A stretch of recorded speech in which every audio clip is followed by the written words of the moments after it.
ओम नमः शिवाय। मैं हूं एस्ट्रोलॉजर के एम सिन्हा और आज हम बात करने वाले हैं राहु केतु के महापरिवर्तन के बारे में। देखिए, राहु केतु एक ऐसे ग्रह होते हैं जो 18 मंथ पर अपना राशि परिवर्तन करते हैं और ये हमेशा वक्री रहते हैं। बाकी ग्रहों को देखा जाए तो वो मार्गी होते हैं या वक्री भी हो जाते हैं, लेकिन ये सदैव वक्री रहने वाले ग्रह होते हैं। इनको छाया ग्रह कहा जाता है। और अगर राहु केतु को के परिवर्तन को समझना है, आपके लगन के सापेक्ष में कहाँ पर ये जा रहे हैं और ये कैसा परिवर्तन देंगे, तो सबसे पहले तो आपको राहु केतु की प्रॉपर्टी आनी चाहिए। अगर आपको राहु केतु के बारे में नॉलेज नहीं है, हो सकता है कि कई लोगों को नॉलेज पूरा हो राहु केतु के बारे में, लेकिन कुछ लोग ऐसे भी हो सकते हैं जो एकदम प्राइमरी लेवल पे जानना चाहते हैं। तो पहले राहु केतु के परिवर्तन का इफेक्ट क्या होगा उसको छोड़ दीजिए, पहले राहु केतु के बारे में सामान्य बातें जो होती हैं माइंड में एकदम बैठा दीजिए। देखिए, राहु जो होता है बड़ी खतरनाक प्लेनेट होता है, शैडो प्लेनेट होता है। और राहु जिस भाव में चला जाता है उस भाव में बहुत तेजी से उस भाव को तेजी से ग्रो करने की कोशिश करता है।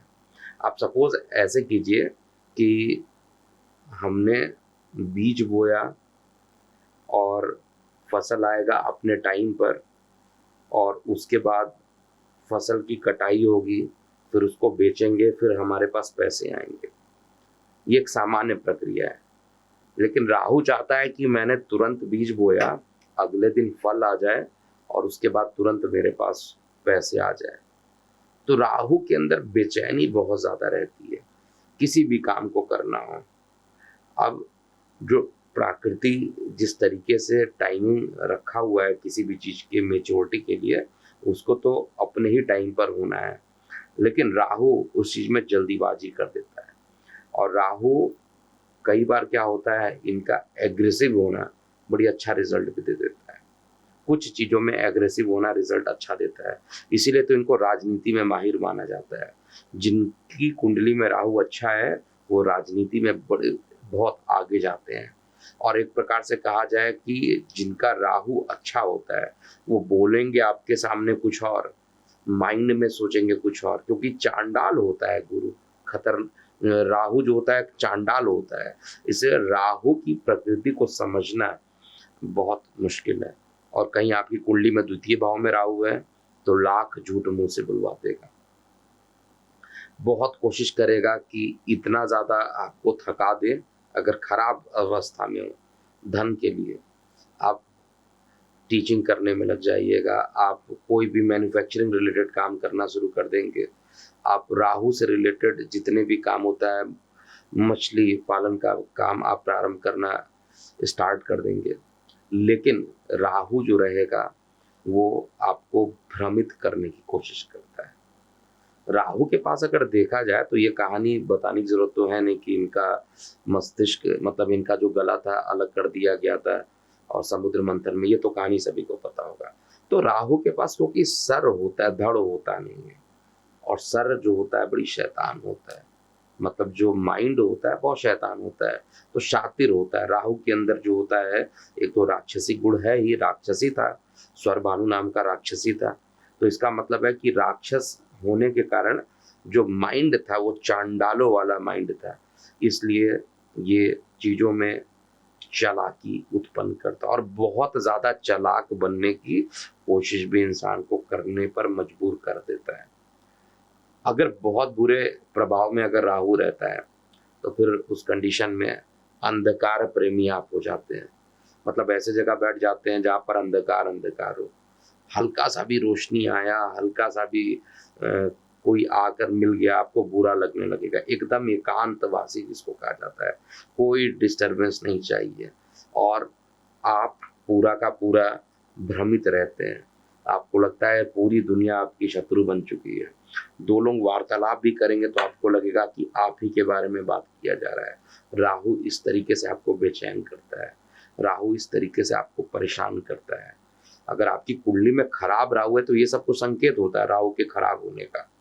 और राहु उतावलेपन में ज्यादा रहता है, एकदम जल्दीबाजी में रहता है, उसको लगता है कि ट्रेन छूट रही है, एकदम जल्दीबाजी में राहु रहता है।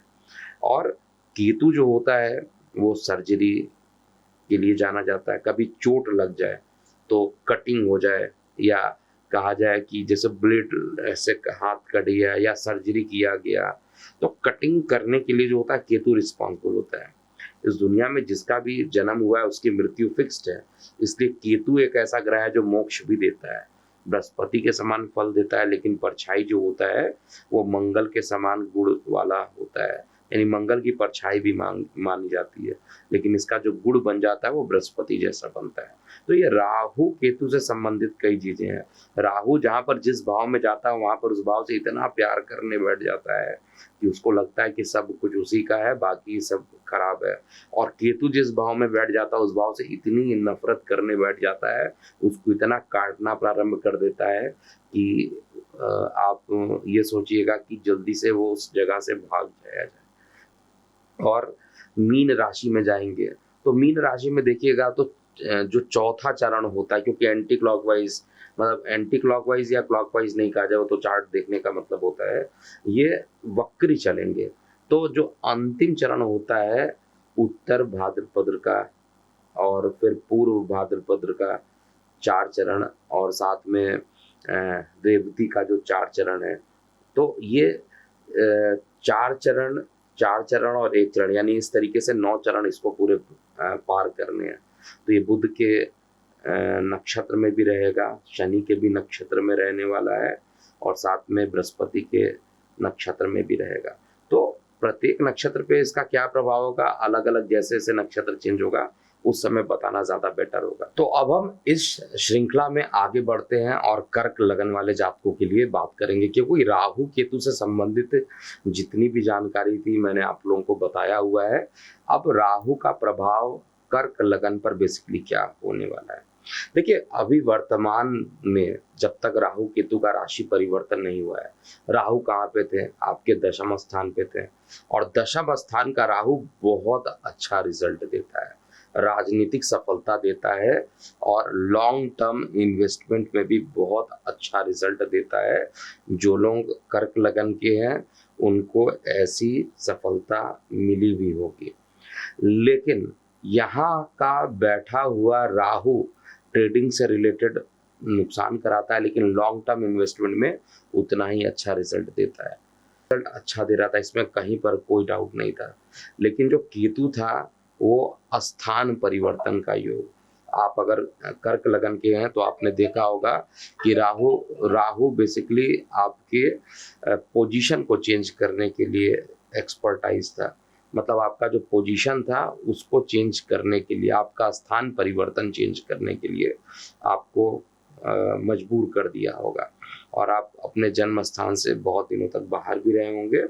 अब राहु केतु का राशि परिवर्तन अलग अलग रिजल्ट भी दिया होगा, लेकिन फिलहाल बात ये करने वाले हैं कि राहु तो अब चेंज होकर आपके नवम भाव में आएंगे, भाग्य के भाव में आएंगे, और केतु पराक्रम वाले भाव में आएंगे। राहु का भाग्य भाव में बैठना बहुत खराब मैं एटलीस्ट नहीं कहूँगा, जब तक ये बृहस्पति की राशि में एटलीस्ट मैं कहूँ तो इतना खराब नहीं देंगे, लेकिन जब ये बुध के नक्षत्र में रहेंगे तो ये उतना ही खराब रिजल्ट देने के लिए प्रयास करेंगे। तो प्रारंभिक जो हो सकता है, छोटी यात्राओं को लेकर कुछ परेशानी हो सकती है, पिता को स्वास्थ्य को लेकर थोड़ी परेशानी उत्पन्न कर सकते हैं, लेकिन लंबे समय तक के लिए देखा जाए तो ये उतना ही अच्छा प्रभाव देंगे। हालांकि जो धार्मिक क्रियाकलाप होता है, धार्मिक चीज़ों में अगर आपका इन्वॉल्वमेंट होगा, किसी धर्म वाले स्थान पे आप जाना चाहेंगे तो वहाँ पर काफ़ी कठिनाई पूर्वक ये कार्य करेंगे।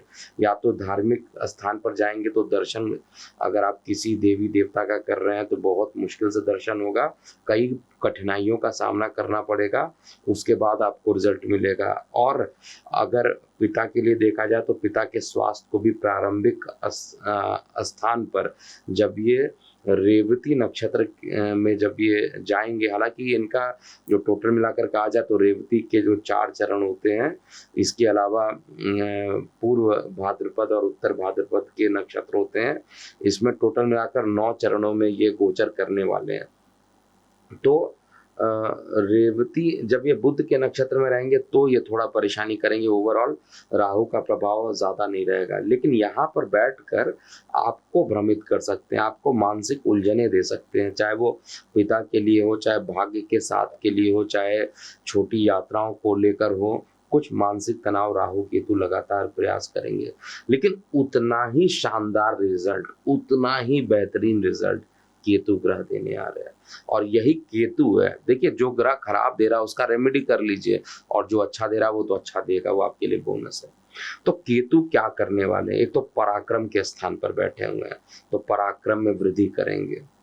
हालांकि छोटे भाई बहनों के साथ थोड़ा अलगाव करेंगे, वो बात अलग है, लेकिन पराक्रम के मालिक है, पराक्रम को बढ़ाएंगे और आपके मेहनत को, पराक्रम को बढ़ाकर आपके नेम फेम को बढ़ाएंगे। आपका रिसर्च एंड डेवलपमेंट की तरफ अगर आपका झुकाव है तो उसमें रिजल्ट बहुत अच्छा देंगे। बहुत लंबे टाइम तक के लिए इन्वेस्टमेंट करने जा रहे हैं या कर चुके हैं तो आपको बहुत ही बढ़िया रिजल्ट देंगे। कुल मिलाकर कहा जाए तो पूरे समाज में आपका नाम होने वाला है, आपका मान पद प्रतिष्ठा ये केतु करवा के रहेगा। तीसरे भाव का जो केतु होता है बहुत आक्रामक होता है, बहुत सेंसिटिव भी होता है, और ये कहा जाए तो केतु का जो प्रभाव रहता है तृतीय भाव में बहुत ही शानदार रिजल्ट देंगे। और कन्या राशि में केतु हो तो और भी अच्छा परिणाम ये देने के लिए बाध्य रहेंगे। तो हर तरीके से कहा जाए तो केतु का जो प्रभाव है वो आपके लिए अच्छा ही आने वाला है, इसमें कोई डाउट नहीं है। लेकिन राहु का प्रभाव आपको थोड़ा मिश्रित प्रभाव देगा, क्योंकि नवम भाव जो कि पितृ भाव होता है, पिता का भाव होता है, तो पिता के भाव से संबंधित कुछ परेशानियां जरूर ये उत्पन्न कराएंगे। धार्मिक यात्राओं को लेकर कुछ परेशानियां ये उत्पन्न कराएंगे। तो अगर धार्मिक स्थल पे जा रहे हैं तो पूरा प्लानिंग करके जाइए, पहले से ही सारी बुकिंग करके जाइए, जिससे कि बहुत ज़्यादा आपको परेशानी उत्पन्न ना हो। लास्ट मोमेंट पर एकदम यात्रा बनाने का बिल्कुल भी प्रयास मत कीजिएगा। इसके अलावा राहु केतु का जो संयुक्त प्रभाव होने वाला है, कर्क लगन में मान पद प्रतिष्ठा को बढ़ाना, और वो भी ग्लोबल लेवल तक भी आपको ले जा सकता है अगर आप नए प्रकार के व्यवसाय प्रारंभ करेंगे, क्योंकि जो केतु रहेगा वो आपके इनकम को देखेगा और राहु लगन पर और पंचम भाव पर देखेगा, तो ओवरऑल रिजल्ट जो रहेगा आपके फेवर में रहेगा।